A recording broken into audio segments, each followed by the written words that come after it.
ito na yung ginawa kong champurado, guys. Ayan, ilagay ko na yung bukwa. Ito nga pala yung bukwa na ginamit ko.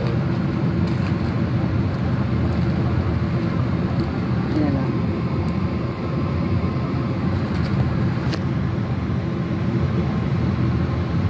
Sarap. Tapos lagyan natin ng gatas. Mamaya pa asukal kasi nakalimutan ko humingi ng asukal. Importante, ayan, naluto na yung champurado. Pagbaba ng mga bata, yung pagkain na sila. Ayan lang, guys. Thank you for watching. Ayan na yung ating champurado.